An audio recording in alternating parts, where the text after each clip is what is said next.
Yeah, City. Let's go. Take away 2 cause I ain't eat them. Ate the beef, so I ain't bringing what? They can't do it like they got a pack. I'm doing it my way. Turn around, the girls hating at the NSYNC. All I did was upgrade from a lip sync.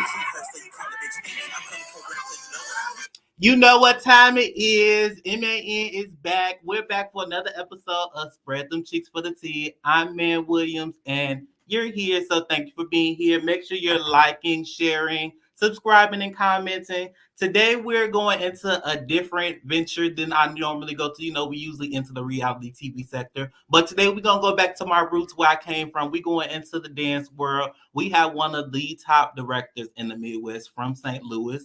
Without further ado, let me bring you guys to the stage, Miss EVIE Williamson.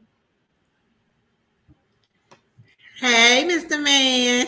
Hey, Evie, how are you? I am good. I'm really good. I know I look tired. I'm not, y'all. Well, I probably am. I was up at a lock-in last night. So. Yes, lock them dances in and get the moves together. Oh, Lord. At 2 a.m., I'm done. I'm done. Thank God for coaches, because I be out. I'm like, I see y'all later. I'm finna go find my bed. Period. So for those who may not know you, give us a quick introduction, a few little, introductory facts about you before we get on started. Okay, so my name is, of course, EVIE Williamson Moore. I'm the director and founder of Outstanding Stars here in St. Louis, Missouri. We've been doing this since 2015. It's been a labor of love. Right now, we are just solidifying our spot as a St. Louis team, what that means and what that looks like for us. Like I said, we've been here since 2015. It's been a growth. It's been a learning experience. It's been a lot. So my background, I'm a paralegal by profession, y'all. So yeah. But I do got a dance background. That's what people don't know. I'm a performing arts kid. So from middle school all the way through college, I danced.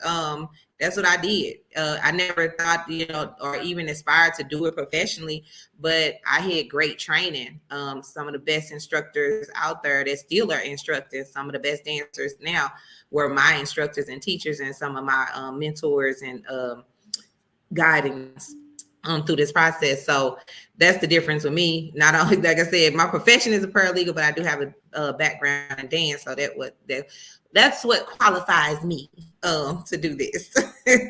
Yes, period. So before we get into, what kind of trainings and things you got into, tell us what it was like for you growing up in St. Louis. A lot of people know it as one of the murder capitals and things like that. So was it like that for you growing up? Tell us some things that, how it was for you. So growing up in St. Louis, first off, people don't believe, I don't know, I ain't gonna say people don't believe I'm as old as I'm 44, y'all.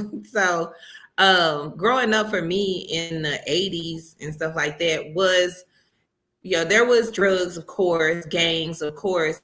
I say I grew up in the hood, but I wasn't hood, only on the aspect of, I just remember my mom always putting us in something, girls and boys club activities. There was in our community for us to do that you could walk to. You could literally just go walk to the community center and you could participate in this activity, or, churches had stuff for you to do.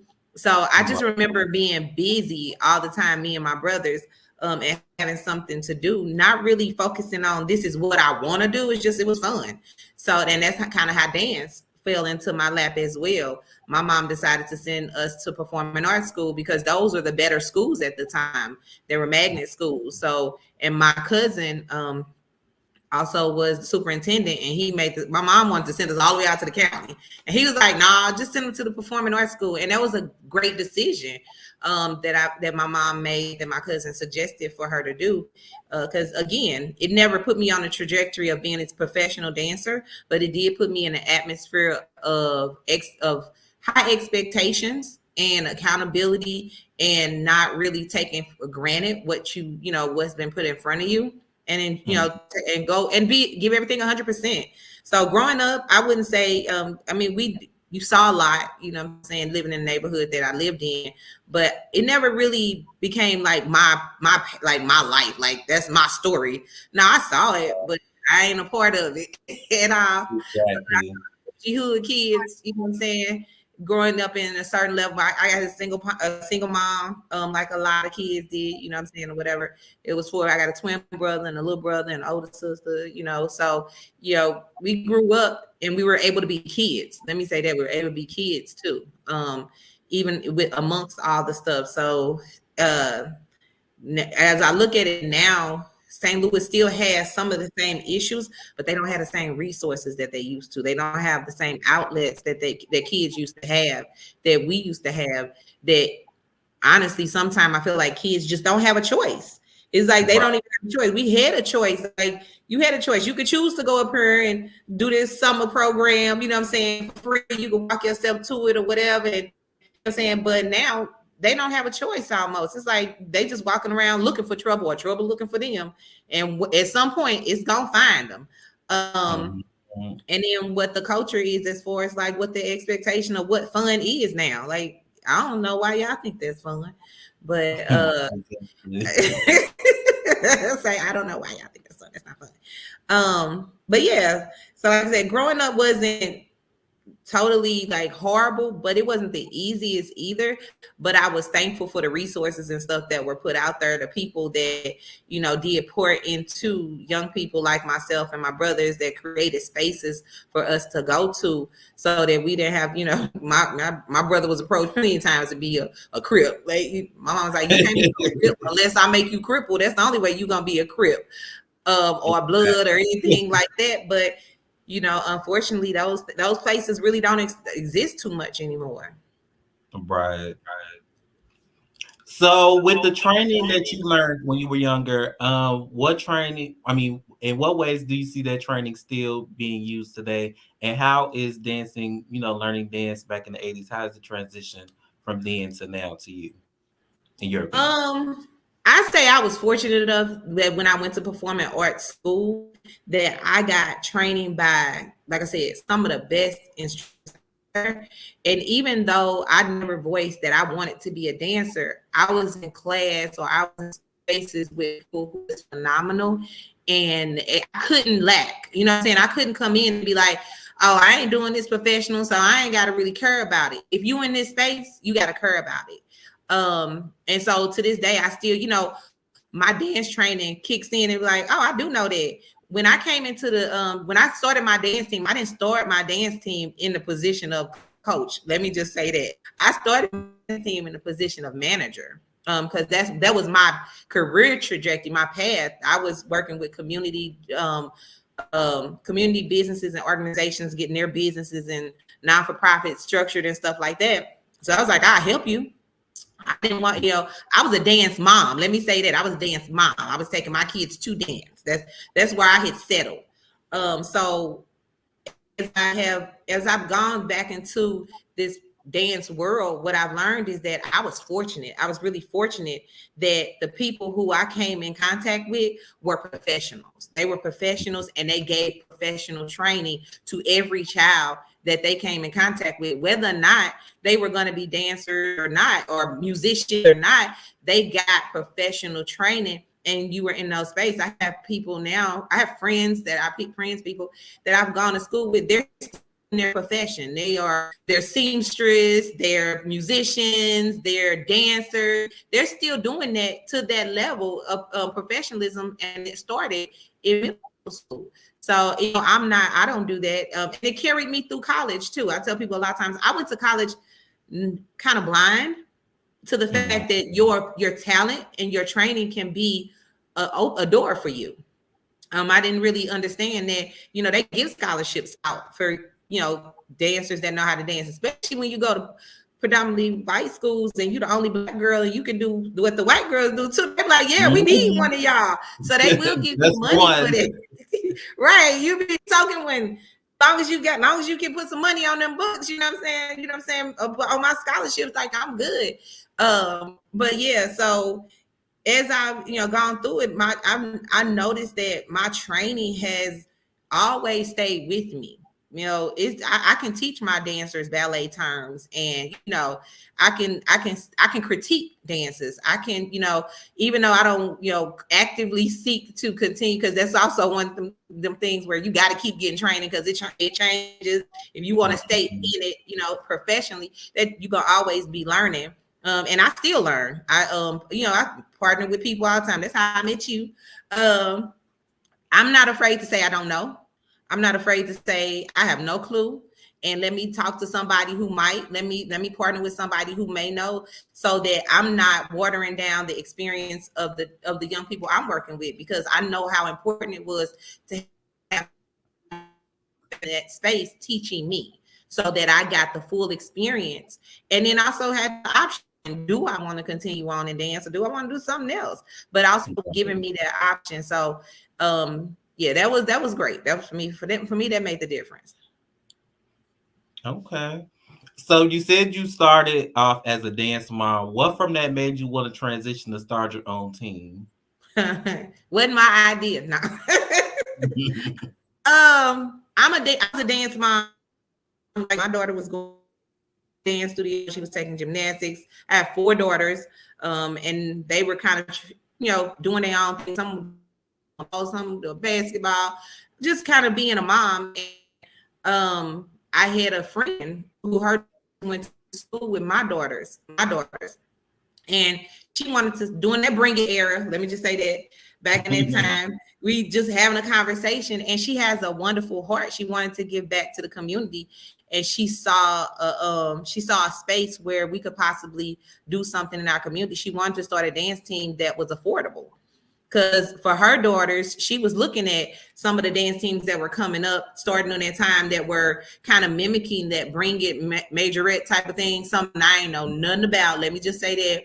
I'm a traditional basic dance, my background. I didn't have luxury or the experience. I ain't gonna say luxury or just luxury experience of having that HBCU majorette background. I didn't do that, traditional dance.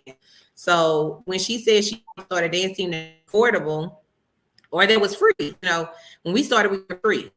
We didn't cost anything, but we started partnership with another organization. And I thought I would support, because I always believed in supporting those visions and those missions that give back to those who can't do for themselves, or who want and just don't have the option to. So I was like, I'll stand in the role of manager.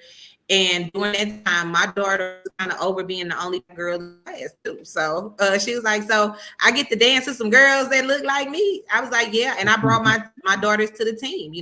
I made the decision to pull, she wasn't going to stop taking gymnastics just yet. She was still going to do that. But I even made the decision to put them on the team. They were part of the team, you know what I'm saying? And it was different for her, because for both of them, because they had never had this style of dance. All they knew was ballet, jazz, tap, contemporary, lyrical. That's what they knew. And now you talking about majorette, what that look like, So we were figuring that out. So when I first started, it wasn't just me. It wasn't even my, let me just say, wasn't just my idea. I helped come up with the name and, structured it as a business, because I was like, if we do this, we got to do it right. You know what I'm saying? So when I made the decision to come on, I wasn't even coming on as a coach. I stayed because of the girls that I decided I was in charge to train, or that were up my guard, because the young lady I started with walked away pretty much. She was like, it's too much. I got too much going on at home. I'm done. And I'm like, you're done? Wait a minute. Wait, you can't be done. We still got stuff to do. And the dancers at the time was like, no, you can't shut it down. You can't stop it. And I had to restructure. I had to restructure based off of a vision that was mine and not somebody else's at the time. So like I was telling you earlier, I had to restructure it like a business. I had to go into my business background, be like, oh yeah. And then, that's when I had to be realistic and say, this costs money. So there has to be some type of fee. Then I started my non-for-profit, and like, how do we get funds for the people who just can't afford to pay? So I've been restructuring and, defining what Outstanding Stars looks like based off of the need of my community ever since then. But when it first started, it was, let me just say, it was not my initial idea to start a dance team. I would have never in a million years said I'm starting a dance team. That would not be my thing. I'm glad I did. I'm glad I stuck it out. I'm glad I'm still here. And again, it's just one of those things where I think God just kind of it just lands in your lap, and as you look back, I was like, oh, you was kind of preparing me for this. You know what I'm saying? Like, yeah, I can pull from that. I can pull from that background. Period. Yes. So, as we said, you mentioned the Bring It era. What are some things realistically that you experienced that we seen on Bring It that you actually been through, whether it's from parents or competitions or coaches, anything? I'm gonna say this: when the Bring It era came and I started watching the show, I loved the entertainment purposes, hands down, loved it. But it was really me all day. Traditionally trained dancer. As I watched the show and I watched which dancers were successful and which ones weren't successful, I felt like the perspective of how you started a team and how you train a successful dancer was not really being portrayed to the world. It was reality TV. It was for TV. It was performance purposes. They didn't. I'm sure they never told you how many extra classes Cameron and all those other girls took to become that level of a dancer. It don't happen overnight. And in people's mind, they were going, because my baby could do TikToks and my baby could do dub smashes at the time, you know what I'm saying, whatever, they ready to dance, and they're not, even though it was majorette, I found out that it's deeply rooted in ballet and jazz. And so if you wanted your dancers to be a better dancer, they were going to need those classes. And unfortunately, a lot of these, spaces that were being created, dance teams, were not providing that level of training. And the reason why they weren't providing it, I don't think because they don't want to. I think it because the parents' expectations was unrealistic. Like, I tell you all the time, my daughter been dancing. She was 3 years old. 3 years old. We did so many 55-minute Saturday classes. It's ridiculous. We did extra classes. We did all this other stuff. Your dancer doesn't become a better dancer just because they come to practice 2 or 3 days a week and for a couple of hours and they know how to buck. And they don't know a tendu from a plie from a nothing. They don't know none of that. And you expect for them to be a better dancer. And I've watched, so the disadvantage I saw in the Bring It era was she wasn't being realistic at the time. Now I see her conversations changing. I see how she's even gone into that era of making sure that if you go from first season, a lot of her dancers did matriculate to college and dance at that level. But as she started being realistic and started sharing that, we need to prepare them for college. Now you see the dancers that were trained and stuff, they get to go on to the collegiate level. That is an option now. It's on the table. You know what I'm saying? Because there's another space at another level and you got to train them. So now you saw from one season to the next that the dancers that came out of one season over the other got to go a little bit further than the other ones did. You know what I'm saying? In a different genre, in a different style of dance because of their training. And then she started having different conversations with parents with coaches. Like, y'all got to do, she got a whole university down that's teaching y'all, but I feel like you got some teams that have pretty much folded because the reality at the time was, I'm just going to bring these dancers in. I'm going to teach them choreography and it's going to be wonderful. And that's not going to happen. And then for the parents also, the parents just thinking, oh, my baby, I remember that whole thing, book like Kayla. That's not cute. Like, I'm not, I get it. But honestly, Kayla was as good as she was because she just had really some natural talent and ability. And it matched up with what was going on. But everybody don't have that natural talent ability automatically. Sometimes you got to be trained and you got to be sculpted and you got to be molded and you got to get what you need to become better. And now she's having those conversations, but it's almost like you backtracking. And in our community, a lot of times parents don't have patience. They don't have patience. They don't want to wait. They don't want to start their child when they 3 and wait for them to become 9 and go to the next level and go to the next level and take them to master classes and take them to this. They don't want to do that. They just want them to be able to go out there in a cute uniform and book and dance and stuff like that. And some of them gonna go out there and naturally be okay. And some of them go out there, they cute, but they ain't dance well. Like, if you see, I don't got no minis. I don't have minis compete. Let me just say that. I don't have minis compete because the reality is most minis ain't ready to compete. They still don't know they left from right. Let me just, they don't know, you know, like, come on. Like, what we doing here? Very true. You know? So when people say minis, then people will in our community, a lot of times you'll have 30 minis on a team, and maybe 5 of them can halfway dance. And and that's like, it's a social club. Let's just be honest. It's a social club. Somewhere for them to hang out and have fun, and that's okay. But what you doing with them out there? Get them ready then. You know what I'm saying? If they ain't ready, get them ready. But do you have the skill set? Do you have the resources to get them ready? So, yeah. Period. Yes, I love that detailed answer.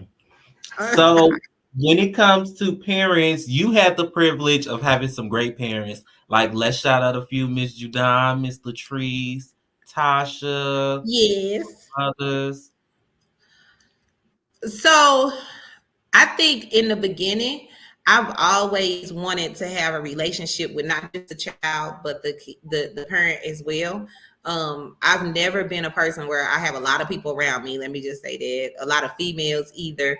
But as I was going through this, I realized we spend a lot of time together. You know what I'm saying? We spend a lot of time together. Your child at practice, we traveling out of town and stuff, and I think you when you get ready, when you get into this, your initial goal is to be cool with everybody, and not cool like best friends, but this relationship of, I'm here for you. You know what I'm saying? You bring your child to me. I want you to trust me with your child. I want us to have a working relationship to where we can communicate. You comfortable with communicating with me, what you like and what you don't.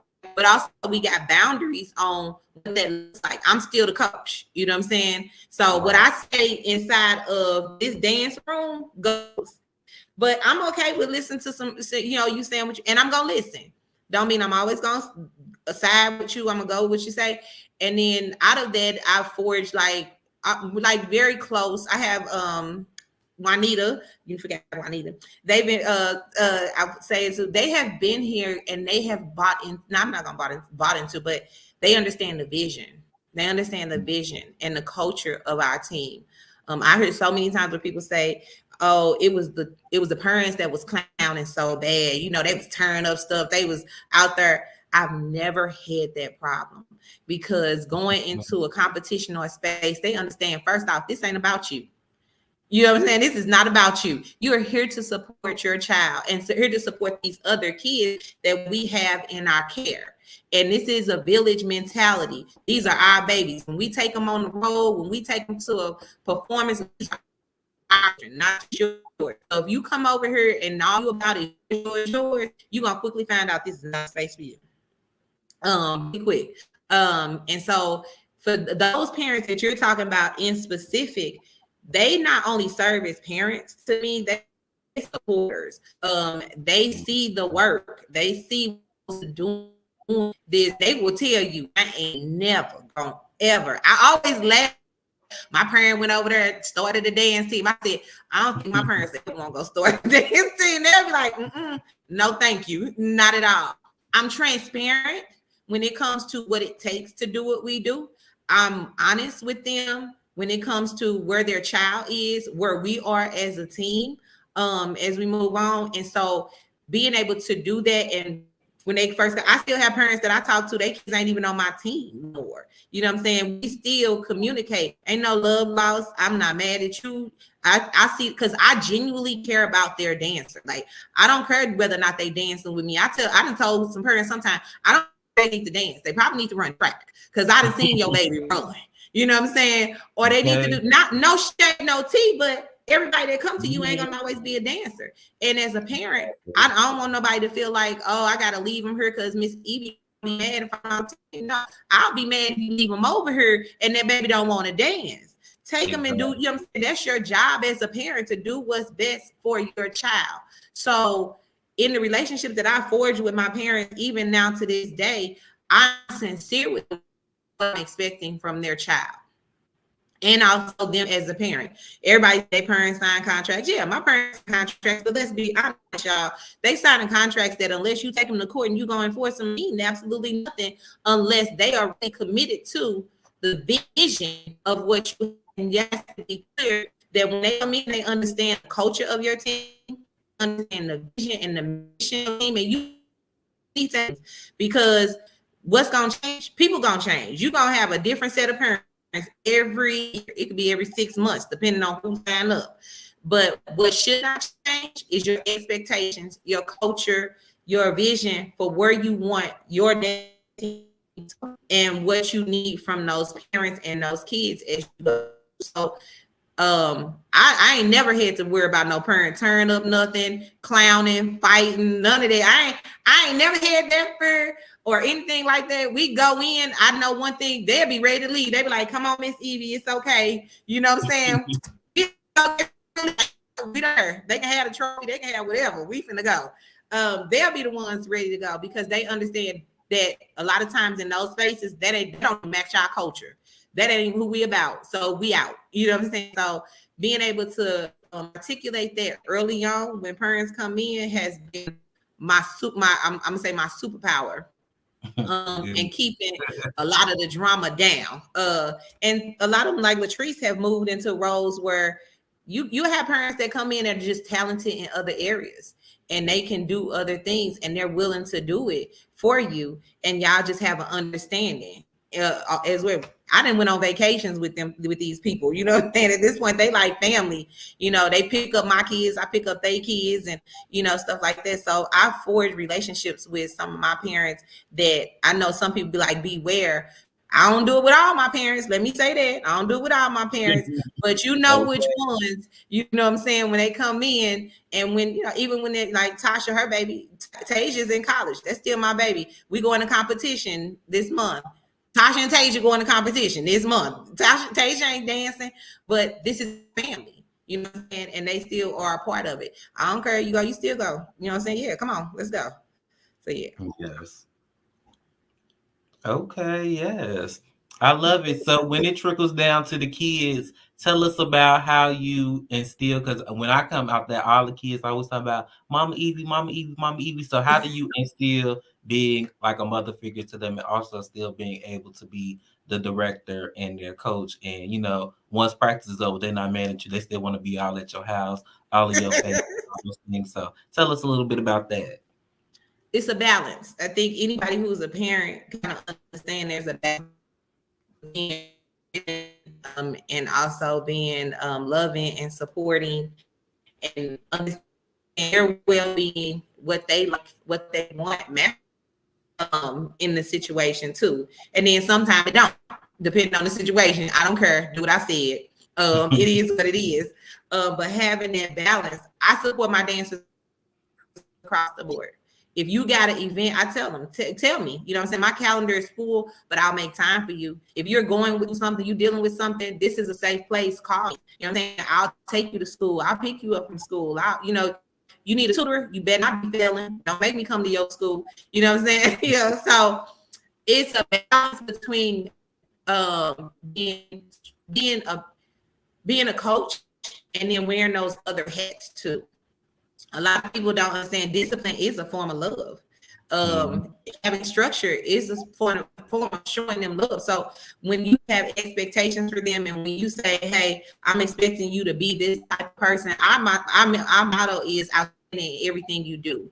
And what that means is not that you are perfect, not that you got everything together, but when you step into a place or you step into a space and you're there and you're doing something, your whole goal is to be the best at it. You're going to be the best student, the best child. You're going to be the best at it. That's your goal. And whether or not you meet that mark or not, you strive for it. You push for it. That was your goal.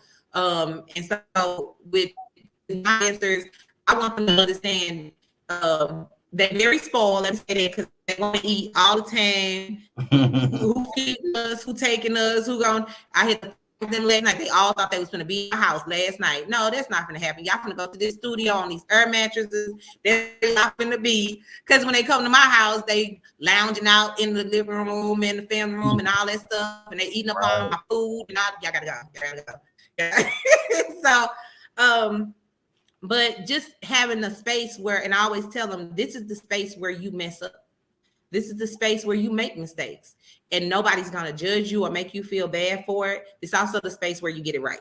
It's also the space where we going to help you get it right. I don't care what it is. You know what I'm saying? So, being able to balance between the two of when I need to be the one throwing the keys at you, or the one that's saying, I see you having a hard day. You know what I'm saying? I see you need a hug. And I always ask them first, do you need a hug? Do you want a hug? I don't just take it, but because some kids just don't respond well. And then it's crazy. When they first start, they know they don't want a hug. And when they in the middle or getting to the end, all they want is hugs, because they get used to that being part of securing them as people. I tell all my dancers always be brave. Be brave.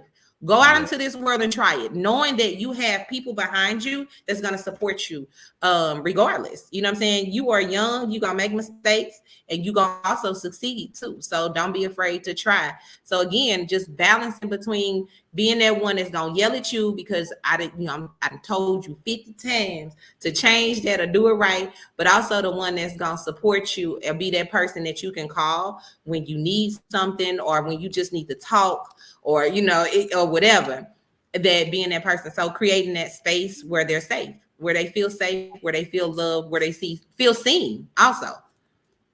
Yes, I love it.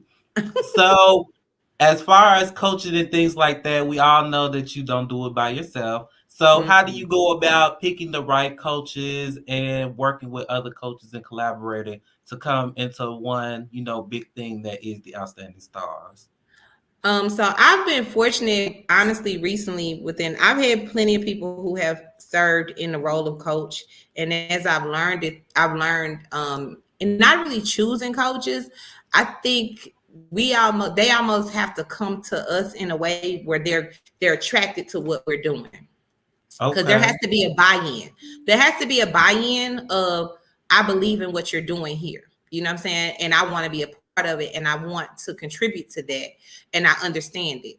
And also maybe you see something that I don't see. So in the last year, I've been very fortunate. It's ironic. We had one coach come on. She came in a capacity of coach, and I don't think she really understood like the full capacity. And as we started going through it, she was smart enough to bring people with her. She was like, look, because I told her all the time, look, I don't know everything. I'm going to call somebody. I work with Kendra a lot of times when it comes to choreography and training for our girls. So I tell them all the time, pull on your resources. And it's exactly what she did.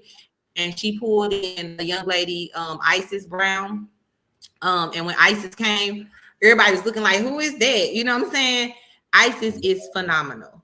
Isis has a background in dance that is really pretty much recreational, but she loves dance. She still is committed to, she's a mom, you know what I'm saying? Micah, her little baby. She's so cute. She's a mom, she's a sister, she's a daughter. And she loves being a coach. Every part of it, even though it can be irritating, every part of it, and she gets it. And she has kind of like, and like she has that mom mentality. Like, I'm gonna fuss at you, but I'm gonna love on you too. You know what I'm saying? And they kind of expect it. So the first coach brought her in, and she's the other one. She still supports us in like administrative capacity when we need her to. But she was like, this ain't for me. Like, you know what I'm saying? This is way beyond what I thought. And then, of course, my friend Jordan, who has been with me from day one. So she know the struggle. But I also know her background. I know her training. I know her capabilities. So she is a coach. And then we just was able to bring on another coach, MJ, that Isis knew. So my coach is having the space to say, this is where I'm not good at it. Let me find somebody else to come in. Has been vital in right now creating the coaching staff that we have, and that it really does work. They understand that they have weaknesses. They have places where they not good at it. And I said, it's okay to say you don't know. It's okay for us to seek help or seek assistance, you know what I'm saying, when we don't know something. Because again, the goal is for us to give these girls the best experience possible, the best training possible. So of course we partner with other people to come in and do technical classes. The coaches are doing them too with them.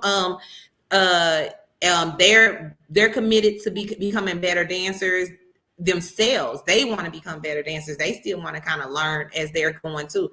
So they're committed to learning and growing along with their dancers. I think that's phenomenal, and that's what makes it make it work. I just had a meeting with them not too long ago. I told them thank you, because I don't think I understand being a director, coach, uniform maker, trainer, and all that stuff becomes very hard and very burdensome. And to be able to hand something off to somebody, the big piece of this is working with our girls and working with our dancers. And I'm able to hand that off to you guys confidentially, confidently, and say, I think y'all got it. And even if you don't got it, I think you care enough to get it.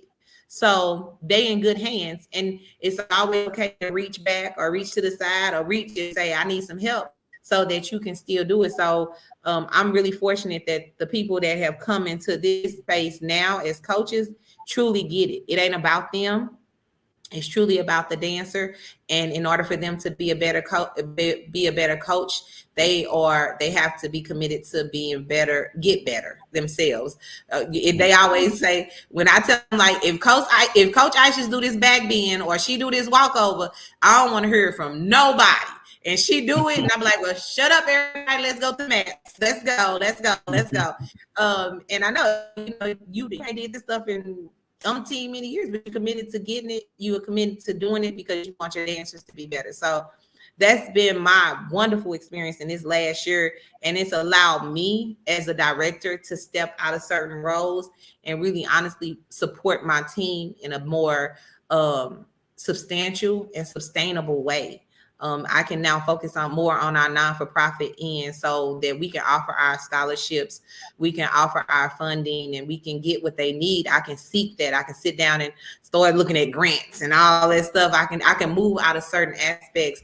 They are freeing me up to do that, to really honestly focus on sustaining what we are building now financially, and and the longevity of it. I'm able to do what I'm professionally able to do. I'm able to, I still sew uniforms too, but that goes without saying, when we got to, I still do it. Because, it's many hats at many times, but my coaches are phenomenal. I love them. And one of the biggest experiences, again, I said, you got business, your culture, I want them to know that they're appreciated. I want them to know that they're seen. I want them to know that they have space.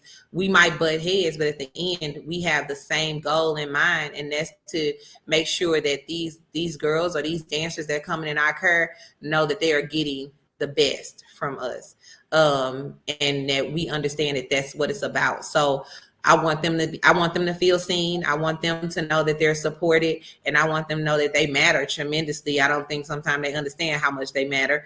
And it's crazy because we got 20 years and 3 coaches. I know that's crazy, y'all, but I'm preparing for when more come, we ready. You know what I'm saying? So we're not overwhelmed. We're not where we, fumbling around in the dark. And we can take an influx. We can still work with 3. We can work with 100. We can work with 300. We got it. Okay. Yes. Well, I'm glad you showed them appreciation, because I personally never got any of that. So if you're wondering why I left your team abruptly, here's the answer. It's simple stuff. Take them out to, what I'm saying? Send them something in the morning, but get yourself a coffee, because I know practice last night was hard. They got on my nerves just listening to them. I don't know how you stayed in there with them.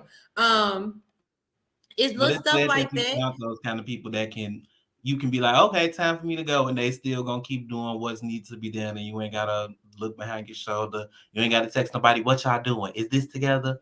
So I'm glad that in that area now for you. That's so great. Yes, I love it. So now, before we get into the spicy stuff, which is my favorite part, competitions, let's let's remember one moment that happened for you that makes us twins. You were on Judge Mathis. Let's talk Yes. about it and get right to the tea. What happened? Who was it? Well, you don't gotta say who was it if you don't want to. Oh my God. What you say? Yes. Oh my God. You know they still pull that video up. Oh my God. We were at Do they? our gala. Huh? I said, do they? I only saw it that one time it aired. Oh my God. You can still pull it up. It's called For the Girls on YouTube. It's called For the Girls. It still comes up. It's crazy. They pulled it up at our last cotillion, our gala. They was like, yeah, she was on Judge Mathis. Y'all, we gotta stop this. Step back. I have to remind people a lot of times that while I do dance, my profession, I'm a paralegal. And my areas of concentration is contracts. So anytime that I do something, it's this thing called statute of frauds, y'all. Certain agreements have to be in black and white, have to be on paper. Anytime I say I'm going into a partnership with somebody that's gonna be that of longevity, we got a contract, we got an agreement, we got a partnership agreement. And I was approached by another team after we had our first competition. So in St. Louis, I'm not a big team. Let me say that. I'm not a big team. I ain't never been a big team. The most girls I've ever had at one time were 40 dancers. Let me say that, 40 dancers. But I run this like a business. Let me say that. I run it like a business. So when we had our first competition, it was a really big success. We had our niche, we had our issues, you know, DJ wasn't up to par too much, you know what I'm saying? It wasn't perfect, but there were that people had never seen before. And the reason why I did it that way, because after going to so many competitions with my dancers, there were things that I would have seen or have that I felt would have made it a better experience that I want to incorporate into my competition. So we did it, and it was success. And this one team that at the time was a new team, but they were a big team. You know, they had all the girls and stuff like that. And pretty big. They wanted to know. They wanted to know how I did it. And instead of just coming to me and be like, "Hey, how you did it?" I felt almost, you know, hindsight 2020, it was almost like a backhanded thing, like, let us kind of infiltrate and we can get the information and then we can move on. And then, and at the same time, you were taken away from my vision for my team. So, we were set to do one competition. That's all we doing, because we're a small team. I put that burden on my parents and, volunteers and stuff like that. We did our competition. We good. We walked away. So when you come to the table and you say what you're bringing to the table to facilitate this partnership, I expect you to keep your end of it. I expect you to do what you said you were going to do. But it continuously fell on us. And I'm going to say this. Some people respond differently than others. I respond in the matter of, it was business when we begin. It's going to be business when we done, because at the end of the day, Outstanding Stars is mine. And I'm not saying mine, but Outstanding, because it belongs to my dancers too. But Outstanding Stars is Outstanding Stars. I don't care who come around. We're going to be who we are. We're going to do it the way we do it, regardless. But when we have to start changing stuff, moving stuff around to fit what you want, then we have a problem. And then you want to just back out. So, and just created a lot of mess. And I had mine, a 16-page partnership agreement was signed by you. Whether or not you read it or not, I just want to let you know that you did sign it. So that signature meant that you agreed verge and the stuff in as well. So it got the first thing they wanted to do was a competition. Wasn't the thing I wanted to do, but okay. Competition, let's do a competition. Let's show that two teams in the Midwest can come together and do something great for our community. And we did exactly the opposite of that. It was exactly the opposite of that. It was not what it was supposed to be. It turned into, we don't like the way they deal with us. We don't like the way they talk to us. We don't like this. We don't like that. And prior to that, I was like, hey, okay, well, if I'm one of them people where if you got a qualm with me, you got a problem, let's talk about it. You know what I'm saying? Right. Because at the end of the day, we still got business to take care of. If it's something personally you feel like I said to you wrong, or one of my parents said to you wrong, or one of my business people said to you wrong, let's talk about it, because we still got to get business done. We still got stuff we got to do. But they were too quick to just be like, oh, nah, we done, we gone. And you had that planned all along. You know what I'm saying? Anybody who planned the competition, no, you just don't come up with a venue right away. That means you had one in your back pocket a long time ago. And the way that they did it was very facetious, very addictive, and it wasn't even in the spirit of good sportsmanship or good anything. It was clear that y'all was just after one thing, and that was information. They thought they had gotten enough from me to just do it and be successful. And here's what I'm gonna say every time: if you think you got everything you gonna get from me, you ain't got nothing. You didn't got you ain't got. I mean, not saying that, you know what I'm saying, I'm not willing to people. I'm not willing to tell people how I do things. But what you don't have is you don't have my commitment, you don't have my structure, you don't have that. And unless you're willing to commit like me, you ain't gonna have it.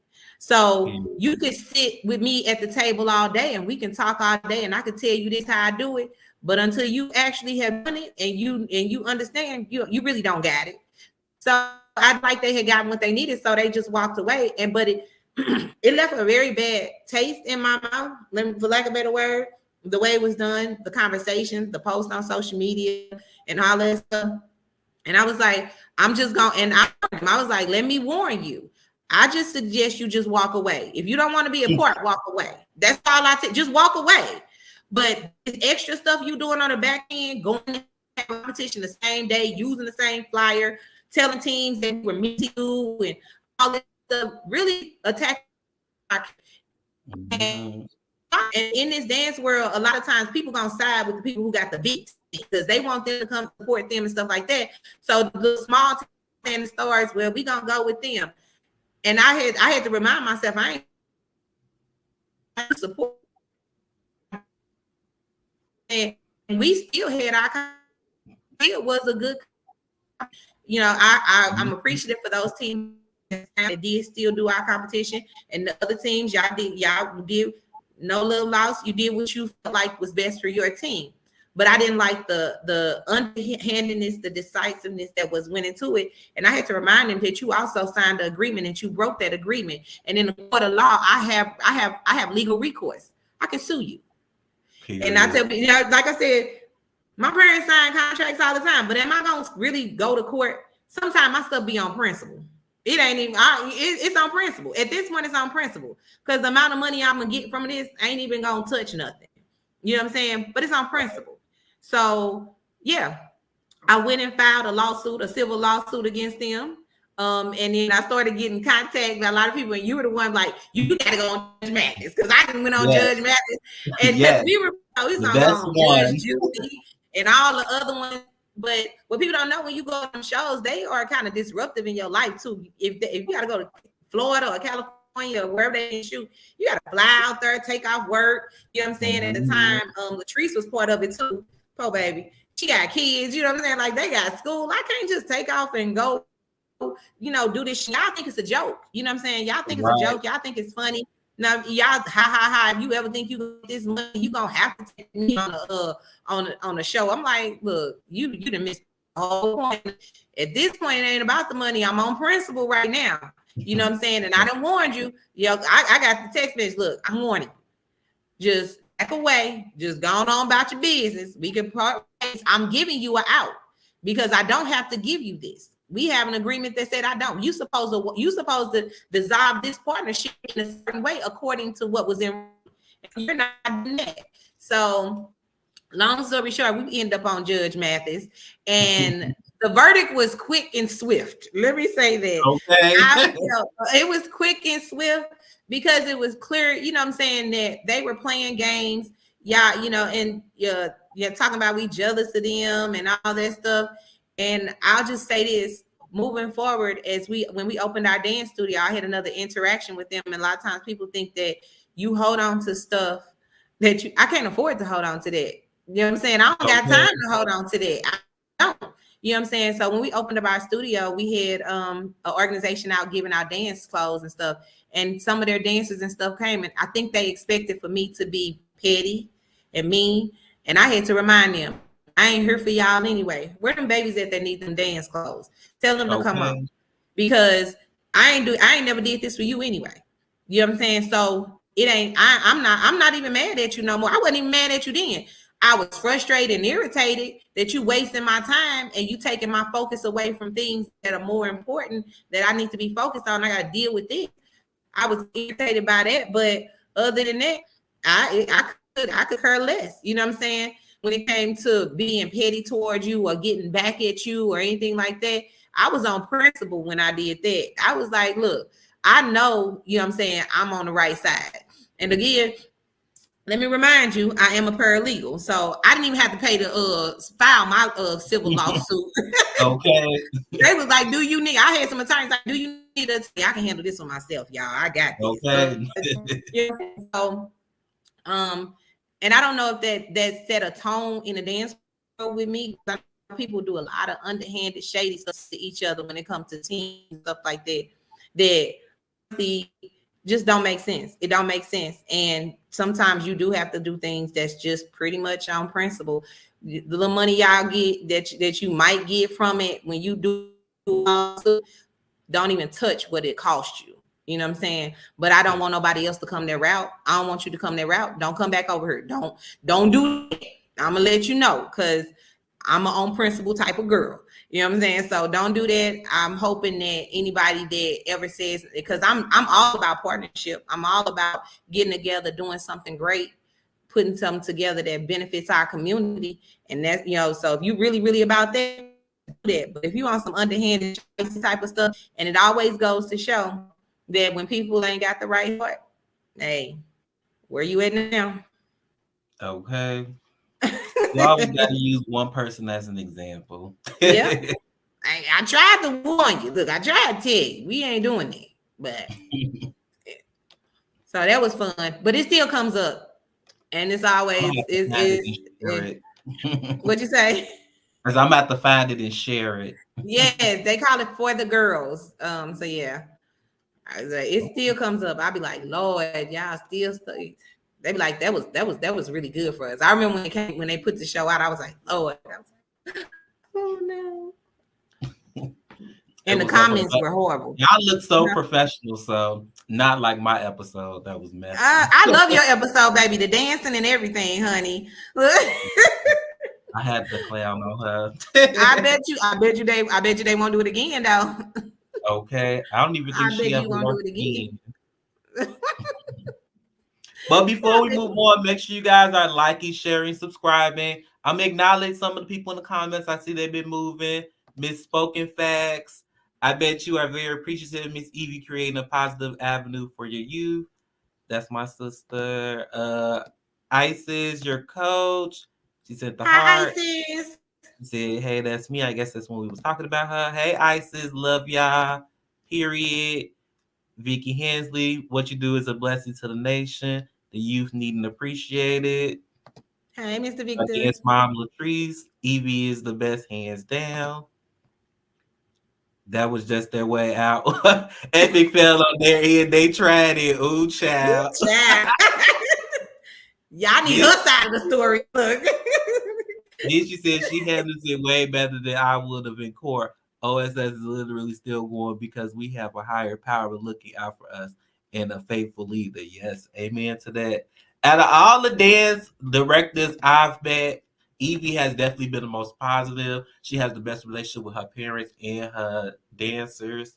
And she's just doing everything out of her heart, not just for, oh, I want to be the next Miss D. Oh, I want to show, or I want this and that. Like, you actually doing it out of love and looking out for these kids, because you do just as much for your kids as you do for the others. It's like they all your kids. So that's what I love and appreciate and respect about you. It's straight out of love. It's not, you don't want no money. You don't care. Whatever you got to pay for, you're going to pay for it. Whatever it is, you're going to make sure it's about the kids at the end of the day. And from day one, that's what I always seen from you. So I want to thank you for that, because You don't get a lot of people like that.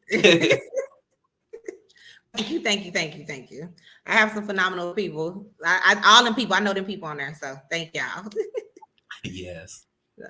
Okay, let's get into your competition. You had two so far. You coming with part 2 for the Awesome Sled. Tell us about what about the competition that you were doing made you wanted to start your own, and how was your competition different from others? So I entered into this world pretty much blind. Our first competition was not as successful. It was likely to be successful when it comes to like trophies and stuff like that. My girls was doing routines that I felt at the time really wasn't matching up. I didn't know, you know what I'm saying? But there were things that were outside of dance that I saw that I was like, oh, this, the way that they treated the teams. When you say you hosting something, I'm thinking like you the person that's gonna make sure these people are comfortable, taken care of. They, you know what I'm saying? One thing that I do not like about majorette competitions is, and this is just me, I don't like that the teams perform. The reason why I don't like the fact that the teams perform is because anybody that knows when you get your team ready for a performance, how much work goes into that. They hair, they uniform, and all that stuff. So how do you focus on that and still make sure that the teams that you're hosting, they have traveled hours and hours to get there, spend hundreds of dollars to get there, sometimes thousands of dollars to get there, have what they need and have what they want. If you're paying attention to your dance team, this is really not about them that day. It really is about those teams that you invited to come. So I structured it differently. Also, so when I said we were going to do, everybody kept saying, you need to do a competition, you need to do a competition. I kept saying, in my head, I'm like, ooh, baby, that's a lot of work. Because I had a whole bunch of other stuff that needed to happen outside of just putting on a competition. One, my venue. I wanted to always have a venue that had space, that was adequately for, the teams didn't feel like they was on top of each other. It was space. So I wanted to make sure we always had great venues, that we had space for them. They didn't feel like it was, this run down, just thrown up there type of space. Secondly, feeding them dancers, y'all, be there from sun up to sundown. Sundown, just dance. And they giving it they all. They giving 100% on the floor, and they ain't ate nothing. Somebody make it make sense. They ain't had no food, nothing. I know y'all got concessions, but have y'all seen concession line? They don't have time to stand in the concession line because they got to get out there on the floor and dance again. So I wanted to make sure that all the dancers that were competing were fed. And then again, that when we are going through the process, that the teams can communicate with me. I don't care if you texting me, emailing me, you know what I'm saying? Of course, we got groups that you can go in and stuff. I've answered phone calls at 11 o'clock at night of stands. Okay. But if it's a that you have, I want to answer because it's a genuine question. You trying to get your team ready for this competition. If I'm up, I'm gonna answer your call. Let me say that. But if I ain't up, I'll catch you in the morning time or whatever. But I wanted so for my competitions, I wanted, again, my teams that sign up to feel seen and that they're dancing in a safe place also. That y'all don't feel like this time we're having our competition at St. Louis Community College on the college campus. Let's say this. They ain't cheap. Them menus are not cheap. You know what I'm saying? They're not cheap, but it's worth it. It's worth it because the process of working them has been phenomenal. It has been where they understand what we're doing. I'm not lying to them about we about to have a whole lot of people up in here. So I need you to have a whole lot of people ready to accommodate them because we're gonna have a whole lot of people up in here. And I want the bathrooms clean. I want, I want them to feel comfortable. I want them to know that you ain't got to worry about this because you got to worry about your team. So that's how I've made it my point to structure my competitions. This day is truly about the teams that have signed up.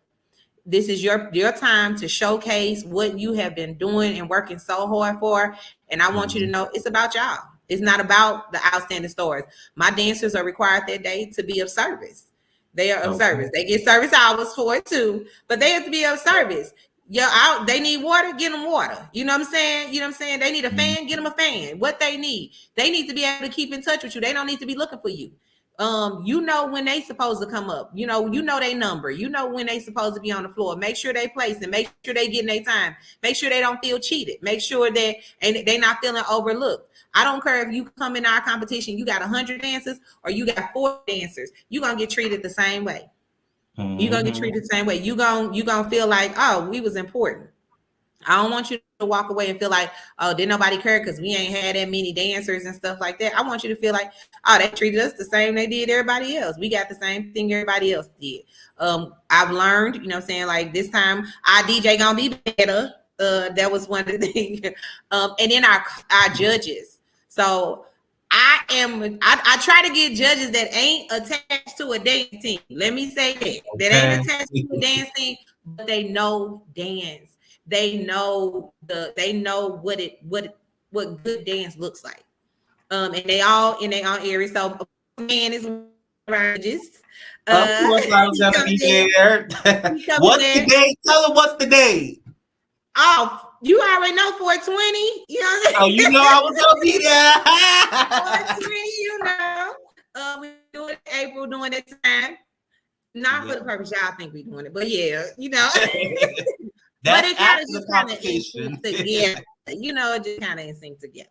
So our judges, it's vital that our judges are above reproach in the manner of their background and what they do is what they do. That's why they sitting at that table. They're not sitting at that table because they my friend and I just love them so much. They sitting at that table because they can tell you what they do. They can tell you what they know. You know what I'm saying? You got a question, ask them. What's your background in dance? I got no problem running it down to you. You know what I'm saying? And I want people to know that those are the people sitting at the table. I don't need 6 judges at a table. I need 3 good ones that know what they're looking for, and it's okay with articulating what they're looking for and judging accordingly.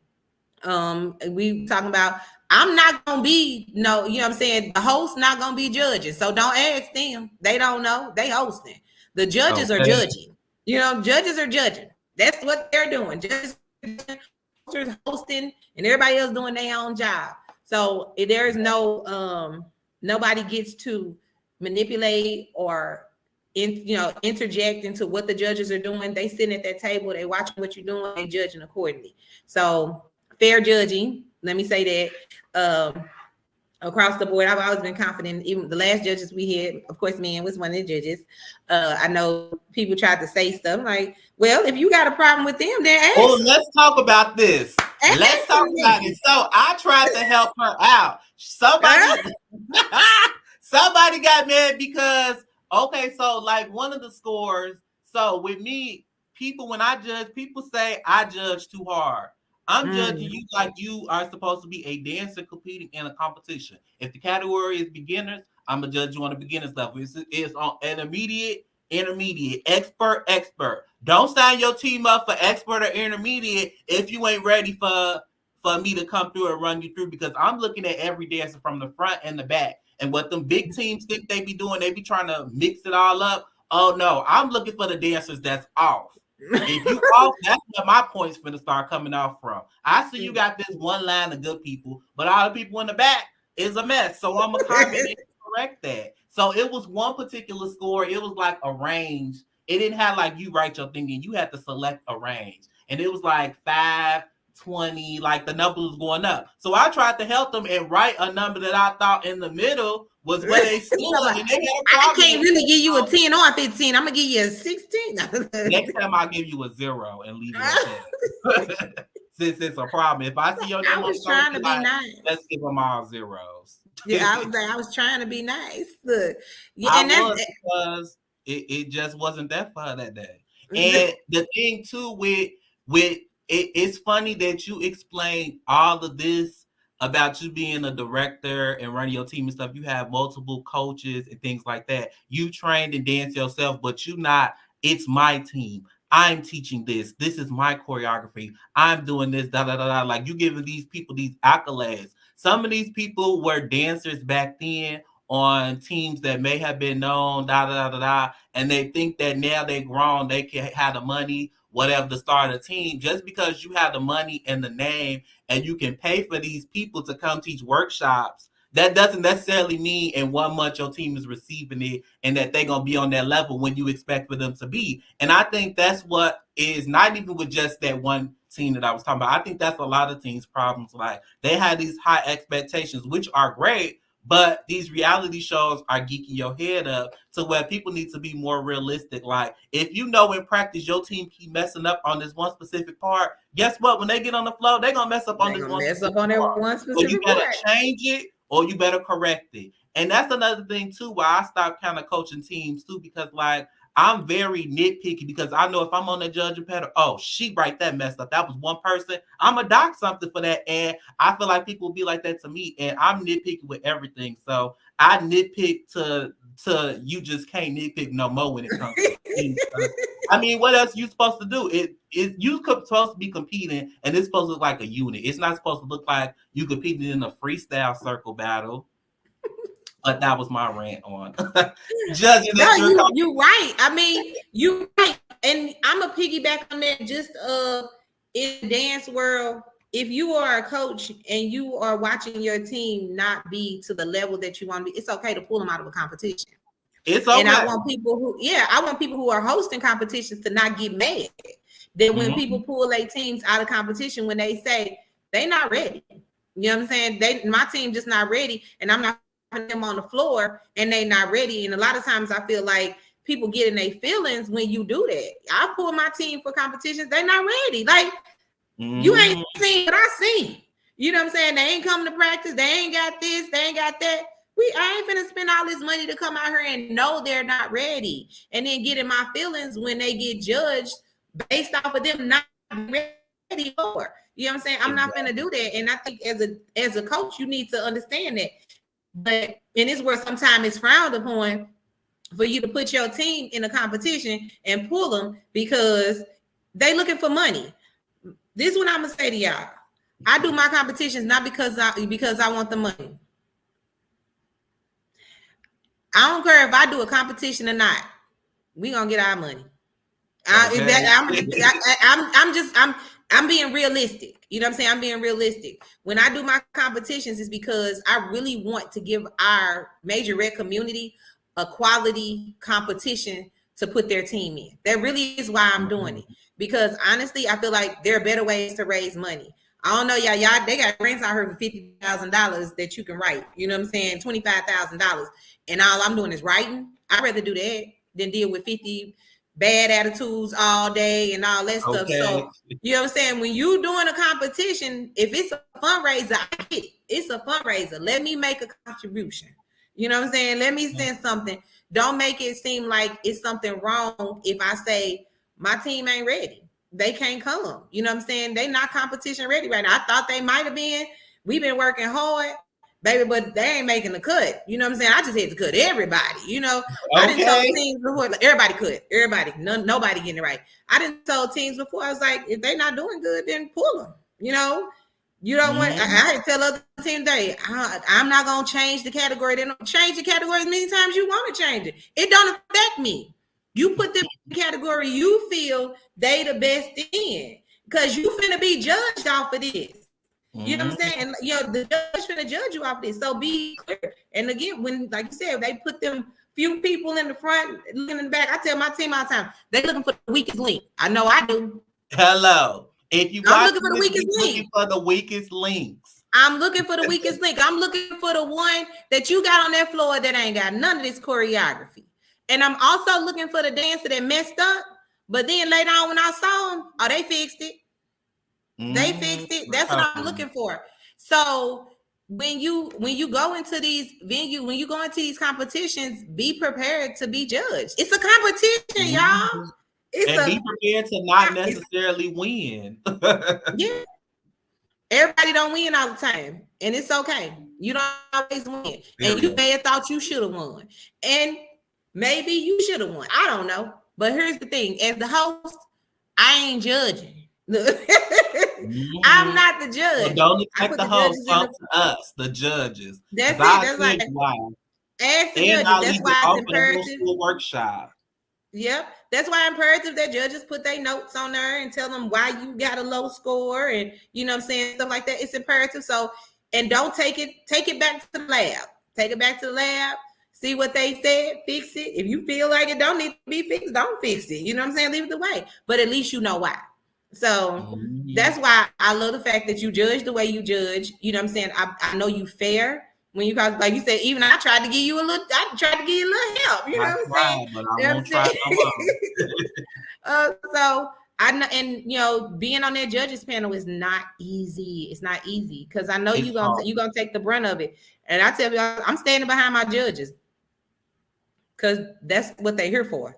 I'm not the judge, y'all. And then don't walk up at the first competition. Let's talk about this too. Some parents, she gonna keep walking up to the panel, asking us questions like, "I'm sorry, ma'am, the team performing like," and she gonna try to cuss me out. Then when it was intermission, she some kind of way had the judges sheet in her hand. Ain't gonna get mad because we took off points.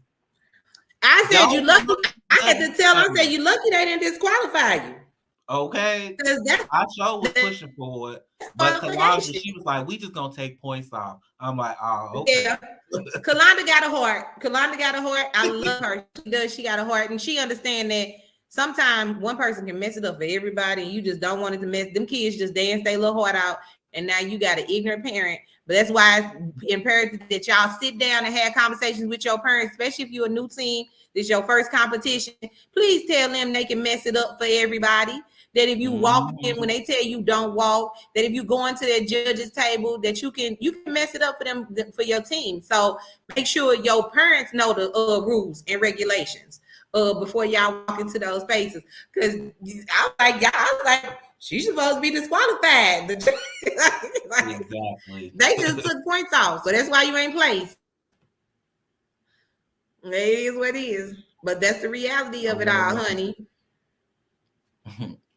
So I got a few more questions, but before we get to a few more questions, I got an announcement to make too. And then I'm going to get to the comments. And then too, if you guys have questions and you actually want to come up, comment purple hearts and dancing feet in the comments if you want to come up and ask Evie a question yourself, or just ask in the comments, I'll ask. But I have an announcement to make as well. So if you guys are following me on social media, you probably seen I made a post about the Manchella dance competition. And I want to introduce my first judge, Miss Evie Williamson Moore, who will be the head judge of the competition. Give her yeah.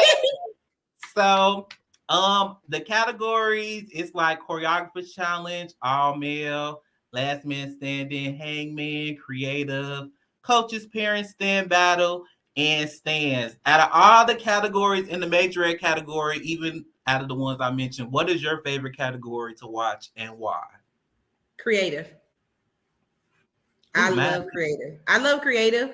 Only because it's a performance. You know what I'm saying? It's a performance. It's almost like it can be theatrical, but I like to see how people get creative with dance and telling a story. I mean, as a dancer, you taught that dance is a way of telling a story. And I love to see those teams. Some of them get, really theatrical, but I've seen teams that actually use the form of dance to tell a story. And I love to see that. And secondly, I'm not gonna say stand battle because it's stand battle, but field show. I love field shows. So. Oh yes, a field show. I love those. And I'm interested. I'm ready for the men all male. Ain't nothing like watching a man dance, y'all. Like ain't nothing about like men truly like ain't nothing like it. I love it. Some of the best dances out here is men. Y'all know that, right? I'm just saying. Yes. So, and the men don't always get a chance to showcase because there be so many girls. Yeah.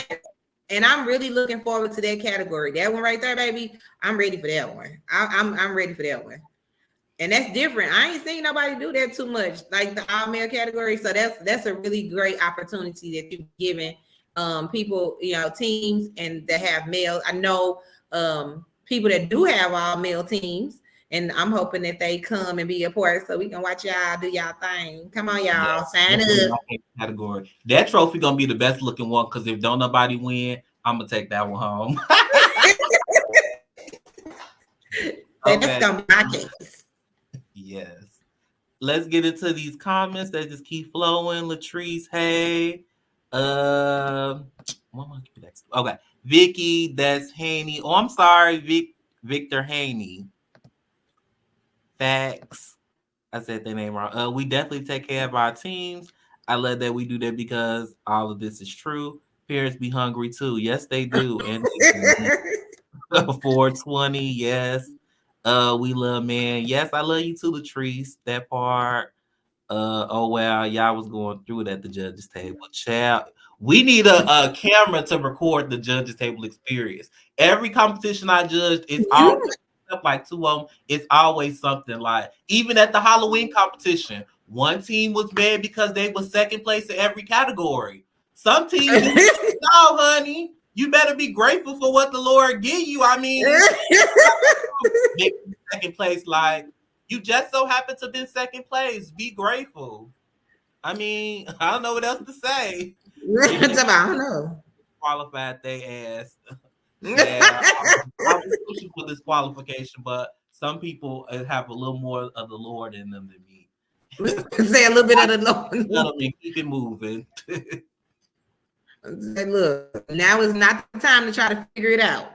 Okay. Oh, and don't be afraid too. I want to say this too. Don't be afraid if when you running your routines the day of the competition, if you feel like you need to cut somebody the day of, don't be scared. You better pull that one person out. That might be the difference between you and the grand championship. And I'm gonna leave it. That's true. I'm gonna leave it. Because Chad, I could feel this interview. It's some clips for the surface around. My phone already blowing up. Chad, I don't want to be in your comment section, baby. You be going through some time. We got all the nice people over here. Latrice just said, I'm free that weekend now. As long as I don't get booked for a man event here, I'm there for Manchella. Yes. Yes, that's my birthday weekend too. So July 27th, Manchella. Y'all know we're going to be turning up the day after. So make sure you're returning. You're not returning till Monday. Stay for Sunday. Sunday is going to be the Chicago takeover that was supposed to be the Miami takeover. Stay tuned to figure out what that means. A whole bunch. Okay. It's so much more tea. This is just one part of the installment of tea to spill. Yes, Lord.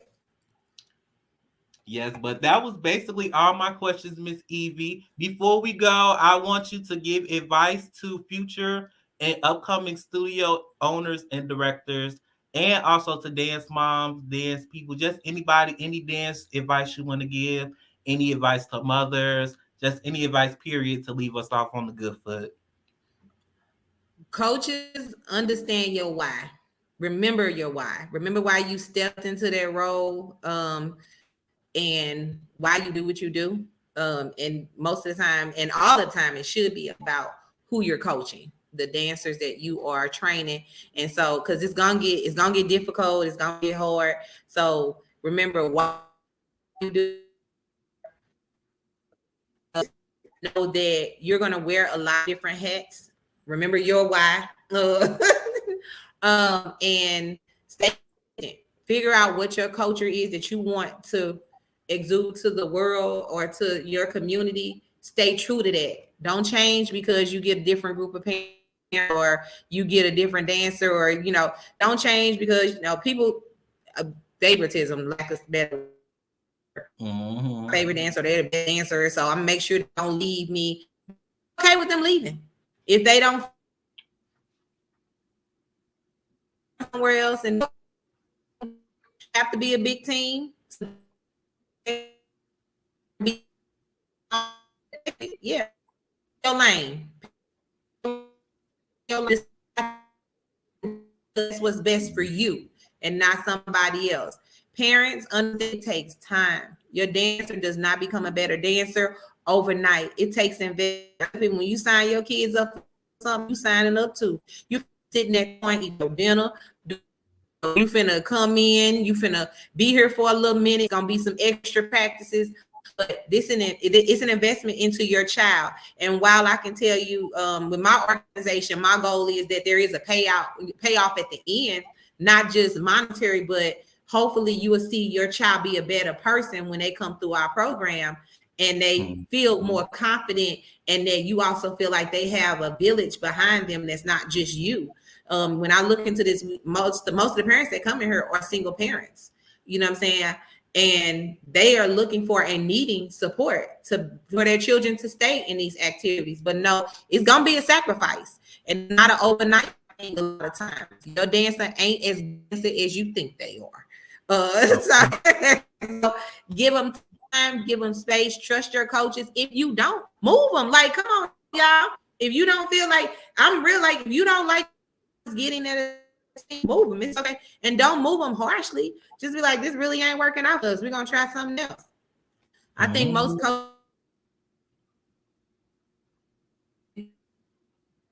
that creates animosity. Taking them somewhere else you think feel they should get. And again, dancers commit. If you gonna sign up, you gotta give it a whole whether or not you like it. Don't be mad because coach told you you ain't do it right. Get it right. So learn that valuable lesson that a lot of times will determine your benefit, your outcome, your commitment can determine that. And then, like I said, parents, kids accountable. You know, make sure that they doing what they supposed to do. They supposed to do it. If they not doing, you the one at home. We not there with them. You know what I'm saying? We depend on you in what we're trying to get to understand, and a big part in this. So, yeah, that's my advice. And again, it don't happen if you start a dancing. It's a business, y'all. I'm just gonna tell you, it's a business. Yeah. So don't just start it because you was mad because they ain't do what you want to do over here. Don't start a dancing. Start a dancing because you like it's a need in your community and you got something different to offer or something better. Team. I don't tell nobody. Money maker at this level. And don't get it twisted. Dance studios that make good money and they serve different demographics also. And so with that being big money, if you're doing it right, you know what I'm saying? You ain't gonna make big money, but it shouldn't also be a major sacrifice either financially when you get into it. Make sure you balance it. Make sure you put in, like man say, I done bought uniforms, y'all. I done paid for trips. I done did all that. But I didn't do it at a detriment to my family. Exactly. So your means. That boy, look. There's always room for improvement. Don't think that you're where you need to be. It's always room for improvement. Mm-hmm. Yeah. Don't got all the answers. It's okay to ask somebody. Tell them like, I don't know. I don't know is the answer, y'all. Exactly. Oh. Yes. Well, let us know if someone wants to join your team or if they want to contact you to make a donation or learn more about what you do. How can they find you on social media? So we got all the handles. So first we have our website, OutstandingStars.com. You can go there, sign your child up. You can see what we're doing in the community. You can also click to donate. We're on Facebook at Shine Outstanding Stars with the Z. We're on Instagram, Outstanding Stars _ and then we're on TikTok, Outstanding Stars with the Z. Shout out to Isis and Latrice for handling our social media pages, because Lord knows I don't have the time or the energy most of the time. They are phenomenal. That's a great space. I always tell people go there and see all that we do, because we have our hands in a lot of stuff. We partner with a lot of people in the community to make sure that our children are well supported and well resourced when they want to do stuff outside of dance. That's our goal. So go there and see what we're doing. Like I said, if you want to sign them up, Outstanding Stars, open enrollment starts in April. We are restructuring some things since we have 3 coaches. So things will run a little bit different. Competition team gonna look a little different. Classes and stuff. We have an actual dance studio, Galaxy Studios, located in the heart of North St. Louis in Hyde Park. We are the only dance studio in North St. Louis. I love having that title, and I hope that one day we're not the only one. At some point, we do have other ones. We are looking to expand in some other areas in St. Louis. That's our goal right now. We're looking to expand to actually be in those neighborhoods where the demographics that we look to serve actually live, so it's easier for them to get to us. So in the next year, that's what we're working on, expanding in those communities. And yeah, if you want to donate, look, we take all things, you know what I'm saying? Reach out to us, inbox us, text us, email us, Outstanding Stars 2015 at gmail.com. Like I said, or go to our Facebook page or our website, outstandingstores.com. Yes. Well, thank you so much, Miss Evie, for coming on and bringing us back to Get to the Tea. I'll see you in April. And thank you again. Anybody else you want to shout out or any other things that you want to say before I let you go?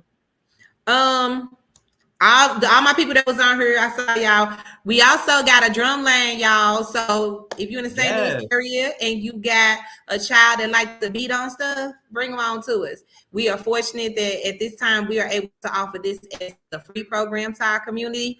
So y'all, on Tuesdays and Thursdays, they're practicing from 6:30 to 8:30 at the Clay Resource Center at 3820 North 14th Street. Bring them on, get them signed up. You can also go on the website and get them signed up there. But we're starting at age of 7 and up for the drum line. So we're expanding. You know, this is another opportunity. My parents, I love y'all. I know sometimes it can be a little tough, but I respect y'all. I love your dedication. I love your commitment to your children, and understand we gonna match that just as much. To my supporters, thank y'all so much that supported us. People don't know that there are people that every day pour into me so that I can pour into others.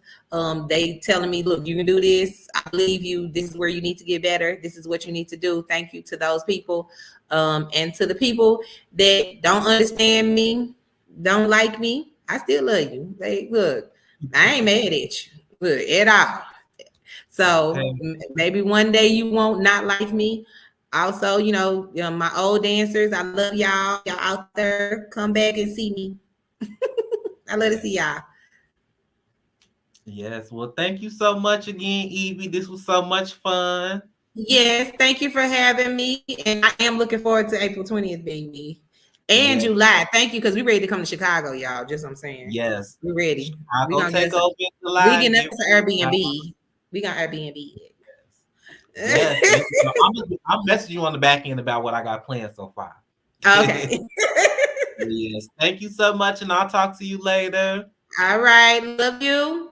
Thank you for everything you do. Thank you for this platform. Much success. Oh, thank you. Keep making them suck their teeth. Keep making them suck their teeth. Okay. All right, love. All right. I'll talk later. All right, back. Well, there you go, you guys. I told you we were back, and we're just back spilling the tea. If you didn't listen all the way through, go back to the beginning, learn about Evie, learn about who she is and what she does, and catch some tea that I spilled, because it's not just in the music. They come out in these interviews too. But thank you to everyone who was watching and paying attention. Thank you for the likes. Thank you for the sharing. Thank you for the subscribing. New interview coming soon. I just got to wait on the date. But you guys can stream my new song, Everybody in Gag City, a remix to Nicki Minaj's Everybody. So, as always, follow me on Instagram at Man Williams, and I'll see you guys later.